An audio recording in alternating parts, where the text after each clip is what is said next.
The ultimate goal is for you guys to understand how changing your sizing affects the hand, and then make a judgment call.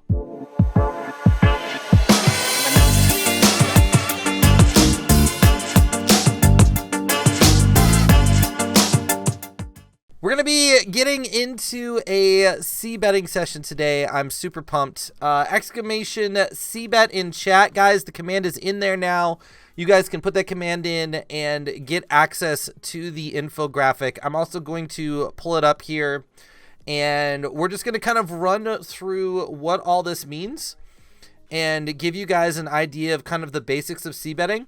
And then when we're done with that, we're going to hop into Poker Tracker 4, and we're going to do a hand history review where we're just going to go through c-bet spots. And I will even show you guys how to filter for c-bet spots. So if you guys want to run through later on your own, those of you guys that have Poker Tracker 4, you want to run through some c-bet spots on your own, you guys can learn how to do that and continue studying off the table. Also, yesterday, like we talked about, over the rest of this week, we're going to be trying to continue to talk about c-betting in the Discord channel and talking about c-betting spots. So as you guys get into spots and you get into sticky situations, drop them in the Poker Strategy channel in Discord, exclamation Discord if you're not a part of that. And let's start going through some spots. I'm going to try to create some spots from my hands, put them in there, and we're just going to kind of think about this all week. And hopefully by the end of the week, we're going to feel really, really good about c-betting. So are you guys ready to kind of dig into this? So, sizings that we use. Now, as you guys get better, you guys can get more creative and more extreme with your sizing. Like, you guys can really start to ramp up and find spots where you can get really, really thin and go like 10 to 20%. You guys can go over 100%. Like, there's situations where as you really get comfortable with c-betting, you can do that. But for now, like, I want all of you guys to just kind of think of these 5 sizings: 25, 33, 50, 75, 100, right? And trying to get in the habit of using one of these 5, because you don't want too many options. If you have a ton of options, you're going to get confused, you're going to get distracted, you're going to get overwhelmed. Keep it simple. 25, 33, 50, 75, 100. And don't overly stress. Like, there's not a lot of difference between 25 and 33. So if you're like, man, I can't decide between the two, that's okay. Just pick one. Like, it's not a crisis. But the ultimate goal is for you guys to understand how changing your sizing affects the hand, and then make a judgment call, right? And some of your judgment calls are going to be wrong, and over time, you're going to get a better feel for where in that spectrum you want to be, and it will click more and more. So we're just going to work with these 5 for now. As we get into the hand history and stuff, just pick one of these 5 to choose from, just so we've got some options, right? Everybody good so far? Okay, so let's talk about how often we can continuation bet. Now, here's one of the cool things about sizing, right? Think about this. You raise a hand like ace king offsuit, and the flop comes 9, 7, deuce, rainbow. So 9 of clubs, 7 of hearts, deuce of spades, right? We didn't hit a pair. We don't really have any backdoor draws, right? But check it out. If we're to use a 25% pot c-bet, right? We only need the opponent to fold 20% of the time to break even on that bet. 1 in 5 times, right? Most players fold to c-bets between 40 and 50% of the time, the average player, right? So if we only need them to fold 20% of the time, and average players fold 40 to 50% of the time, this is going to be a pretty slam dunk bet. And this is why a lot of good players, a lot of pros use this sizing a lot, because people just overfold to it. So remember, like, the smaller the sizing, the more we can c-bet and the less often we need it to work. And so we recommend on this chart 80% of your hands. Like, you don't want to c-bet 100% of the time. People will catch on to that. But you can c-bet really, really aggressively if you use this sizing. As the sizing gets bigger, the more folds, we need more folds than we do at the smaller sizings. And so then we don't want to be c-betting quite as often, right? So when we get up to 33%, if you really like c-betting 1/3 of the pot, that's fine. You should be c-betting about 2/3 of the time. And you need folds 25% of the time to get through, which is still a really good deal.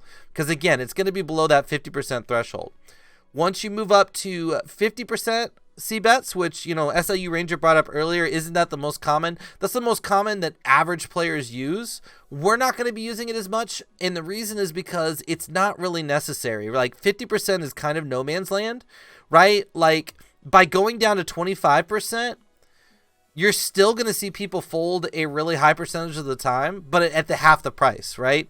And when we need to deny equity, like when we're in a spot where we want to protect our hand, we're going to talk about that a little bit later, or when we're in a spot where the board is really wet and we want to kind of like fold out some of the weaker draws, like 50% isn't going to get the job done.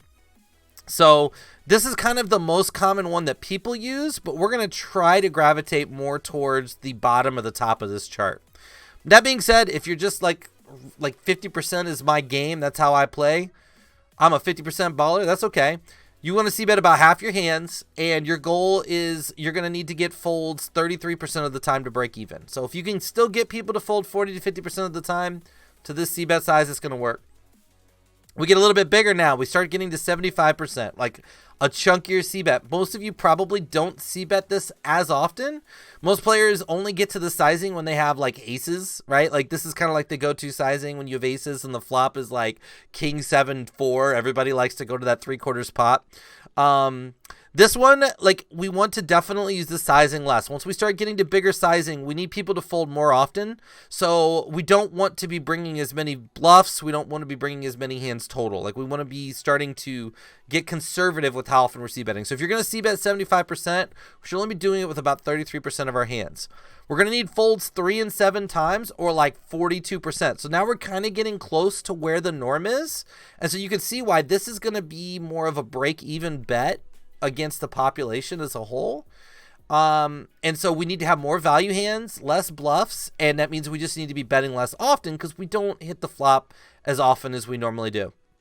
And then lastly, we've got 100% pot, right? And this is a size, we'll talk about it as we get into further stuff here, that you definitely can use.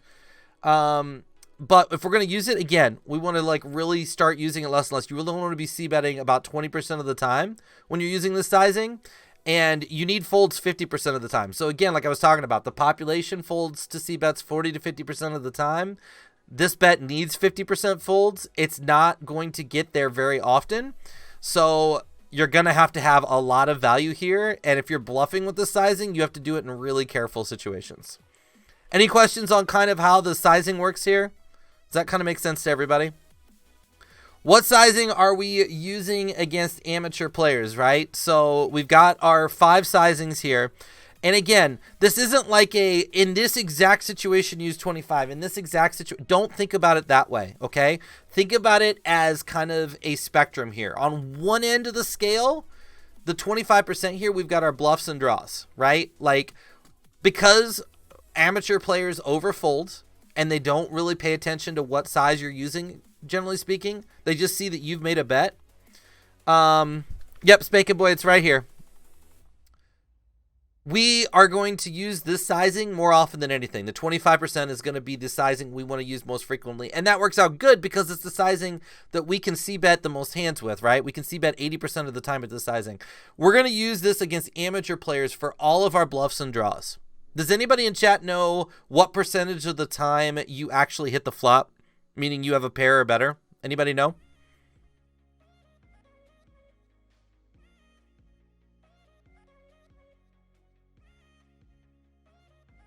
It's less than 33% of the time that you're going to hit a flop, okay? That means 2/3 of the time, 66% of the time, we're not hitting the flop. We need to know what to do. So against amateur players, this is a great bet sizing. For our bluffs, for our draws, we can bet this sizing because, again, we just know that the population is going to overfold and we don't have to have a hand, okay? As our hand gets stronger, we want to make a bigger sizing. So in the middle here, we've got our 50% here where it says strong draws and combo draws. So these are going to be hands where, like, maybe you have king, queen of hearts and you raise pre and the flop comes 8-4 deuce with 2 hearts. You've got the 2 overs, right? Overs meaning that you can hit a king or a queen for top pair, and you've got the flush draw. This has a little bit more equity involved. It's not just a missed board. You have a lot of ways to improve your hand, so we're going to up the sizing some. Or, for example, a combo draw. A combo draw is a hand where we have a pair and a draw. So like if you have Jack 10 and the flop comes 10-8-7, right? You've got top pair and you can hit a 9 for the straight, right? And so that's what a combo draw is. So as we start to get more what we call equity, right? Where we've got these strong draws, or we've got pairs, or we've got a combination of pairs and draws, now we increase our sizing against the amateur players because we're in a spot where we're more likely to win the hand and they're not paying attention to what sizing we're using. Then at the very bottom, when we have our really strong value hands or the nuts, we go up to 100%, right? So when you flop the nut flush on a board, like let's say you have ace 10 of hearts and the flop comes queen jack 7 of hearts, right? We have a hand where we've got the best hand and our opponent can hit a lot of things on that board. We really want to make them pay the biggest cost possible, because a lot of amateur players, once they have some piece of the board, like they hit a pair or they hit a draw, they're not going to fold. So when we get really, really strong hands, when we hit the nuts, we have a very, very strong hand like a set, 3 of a kind, 2 pair flushes, we want to make a really big sizing and take advantage of the fact that our opponents are probably never going to fold a pair. They're probably never going to fold weaker hands, right? Now again, this is a range, so just kind of get a vibe for it. The stronger your hand is against an amateur player, the bigger you size on this chart. The higher you go up, 25, 33, 50, 75. The weaker your hand or the weaker your draws, keep it towards the top of the chart. Does that make sense? Yeah, exactly. Yeah, like you want to just absolutely punish. Now, when we're playing against pro players, it's very different, okay? Against professional players, we're going to bet to the strength of the board, all right? And so there's a concept here called dry boards and wet boards, all right? And again, some of this is simplified. If you guys in chat are like really, really good players, you've been playing for a long time, you've had private coaching or whatever, we're simplifying some concepts here. This isn't like everything about c-betting, but the goal of this infographic is to help people that are getting into the game take a next step into this. And also, we're going to use this to try and bring people into the stream, recreational players that are out there on YouTube and social and whatever. Hopefully they'll see this and they'll be like, hey, I want to learn more about this, and it'll bring them in. So if some of this is like, for some of you guys, is like too simple, I apologize, but we're just trying to kind of get people to take one step in this direction. So against pro players, the focus that I want you guys to have is what does the flop look like, right? So at the top of the spectrum here with the 25%, we're looking to target what we call dry boards. Dry boards are basically flops that don't have draws, flops that are paired boards, which makes it harder for an opponent to have it. So like on a board that's Jack 8-8, because there's 2 8s on the flop, it's a lot harder for your opponent to have an 8. Doesn't mean they don't have an 8, right?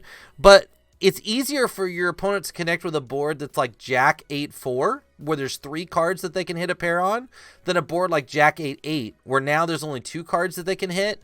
And with the 8s, 2 of them are already gone. There's only 2 8s left in the deck. So really dry boards, we're going to keep our sizing smaller. And again, remember, like we talked about in the first slide, smaller and we can bet more.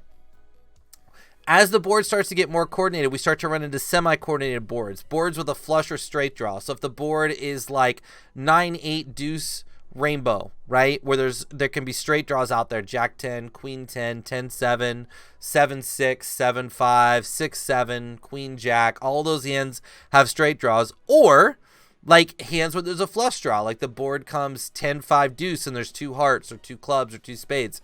We're going to start to up our sizing. Now again, you're playing against good players. You need to be aware, as you're playing against good players, you don't want to be like, oh, the board's getting more coordinated, so I just want to bet all of my hands and bet really big. No, like as your sizing gets bigger, you want to see bet less. So kind of think of it this way, like as the board gets more coordinated, like I don't want to bet bottom pair on a 9-8-7 all hearts board, right? Because a good player is going to know exactly what to call us with, where to get wrecked. So like we have to kind of like in our head just start to shrink what we consider a good hand and shrink what we consider a good bluff. Against good players, all of our bluffs really should be strong draws. You guys really shouldn't be trying to like just stone cold bluff some pro player with queen deuce offsuit. Don't try to get fancy. Most of the money we're going to make, most of the pots we're going to win are going to be against amateur players. So a bluff in this realm, like we're talking about here, is like you have a nut flush draw. That's a bluff. It's not, I'm just going to like gamble and try and get the guy to fold here. Okay. Yes, you can absolutely do some checking to induce. That is fine. You can also, like you can keep some of your strong hands in your check back range. All of that is okay. And so as the sizing that you need for the board gets bigger, you should be keeping more of those value hands back and checking and letting your opponents bet into you. 100%. So then at the very bottom of the scale here, what's up, Ocean? Good to see you. We're talking about very wet boards, like a board like 7, 8, 10, where there's lots of draws. Boards where there's what we call monochrome board. All 3 cards are the same suit. You can have some boards that are more likely to have cards our opponent has. Like a flop like King, Queen, Jack is much different than a flop like 2, 3, 5, right? Because King, Queen, Jack is going to hit a lot of cards that our opponents are going to have that they didn't fold. If you get a board like King, Queen, 10, and 2 clubs, right? There's flush draws, there's straight draws, there's cards. As the board gets wetter and we get more and more hands that our opponent can have, now we really need to up our sizing. We really, really need to trim how often we're c-betting, which means everything you guys are talking about, taking more value hands into checking and pot controlling and kind of keeping it safe, and only betting when we have really, really, really strong hands or really, really strong bluffs. So you guys should be keeping track as you play poker. Like, start to know your opponents. Tag anybody. If you see them make really bad plays, tag them as an amateur. If you see them making really good plays, tag them as a pro, so you know which of these formats you need to use. Because if you're using this format against a pro player, you're not going to do very well. They're going to pick up on it, and they're going to start punishing you for using these sizings, right? So know what players you're against. Shark Scope is a great tool. Where do paired boards lie regarding wet boards? Paired boards are going to be very dry because it's very hard to hit the flop on a paired board. Now, there's different paired boards too. There's a difference between a 8-4-4 rainbow flop and an ace-ace, like, well, that's probably not a bad one, like a Jack-Jack-10 2 hearts flop, right? Yeah, or like what Casper's talking about, King, Queen, Queen with 2 clubs. That's going to be wetter because there's draws in play.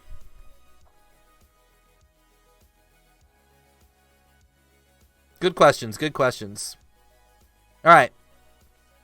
So then the last 2 concepts I want to teach you guys are just continuation betting for thin value and continuation betting for protection. So one of the adjustments we have to make is we do want to make sure our opponents can call us with something, right? So like, let's say you raise pocket queens and the flop comes Queen 8-4 rainbow. Like, awesome. You've got top set. You've got a monster hand. There aren't really any straight draws or flush draws out there that you have to be overly worried about. Like, there's some gutter balls, but like, generally speaking, it's a pretty dry board and you've got the best hand. That's great. But if you're playing like an amateur player and you're like, well, I'm playing an amateur player, I've got a strong hand, I got to bet for value. You got to remember, like, your opponent still has to have something they can call with. And when you have top set, it's insanely unlikely that your opponent flop top pair, right? So now the best hope is probably that they have an overpair, which you're going to know because there's going to be a whole bunch of raising pre-flop, or more likely you're in a spot where you've got top set and your opponent maybe has a middle pair, maybe has bottom pair, maybe has a pocket pair that's kind of in there somewhere, and we still need to try and get value from them in the hand. So just understand in spots where we have a really, really strong hand and the board's really dry and our opponent's not likely to have anything, we kind of need to come back down and bet for thin value and try and keep them in the pot. And this is where you guys can start to experiment with going under 25% and like getting into some 20 and 15% c-bets when you're in spots where you just have monster hands and you just don't think your opponent's going to have anything. So even though we want to size for value against amateur players especially, just know like in spots where our opponent really can't have very much, that this kind of trumps that and we need to use a smaller sizing. Yep, driest board is 2-2-2. Higher value paired boards are wetter than low ones. Absolutely, because players are going to have more of those cards in their hand. 100%. And then the other concept here is continuation betting for protection. And this kind of goes the opposite way, right? When we flop a strong hand that's vulnerable. So let's say we raise 9-8 suited, right? And the flop comes ace 9-8 rainbow. Like, that's awesome. We've got 2 pair, right? But we're going to be in a spot where the board can pair, overcards can pair to the board, and counterfeit our 2 pair. We're going to be in a spot where there still are straight draws out there. Our opponents can have hands like ace, king, ace, queen, ace, jack that can hit 2 pair on the turn. We're also going to be in spots where, like, the turn card could be like a queen, and now if the river's a queen, we're counterfeit as well. Like, there's extra cards that can counterfeit us as we go turn and river. So generally speaking, when we have a strong hand, but the hand is vulnerable, another example being you have pocket 7s, the flop comes 7, 8, 9, then even in situations like where maybe we would normally bet a little bit smaller, like we really need to bet for protection here. And we need to bet and kind of fold out weak draws. Now, when you bet really strong on a wet board with a strong hand, understand that you're never going to get the strongest draws to fold, right? So on a 7, 8, 9 board, like, we're not trying to get ace 10 to fold. Ace 10's not going to fold to 1 bet on the flop. And in fact, in a way, we don't really want that to fold. So, like, we're kind of betting that for value in a way, because, like, we're by betting really strong, going 75 to 100% here, we're not really giving them odds to call against our set. We're just trying to fold out some of the silly draws, like, a 6 or a 5, right? Or a backdoor flush draw. We're trying to fold out some of those really weaker equity hands, and kind of cash out some of our equity. We're not going to get the strongest draws to fold. Like, it's just not going to be a thing. So, just understand, like, these are the 2 situations here: betting for thin value and betting for protection, where everything above gets trumped, and we need to not price people into their draws. So that's really the infographic. It's exclamation CBET in chat. I'm also going to have this posted on Twitter later today. It's going to be posted on Instagram later today. This video is going to be on YouTube. So if you guys have further questions, let me know. We'll get this posted in the Discord as well. But check this out. Let us know if you have any questions, and we'll be happy to dig into this further.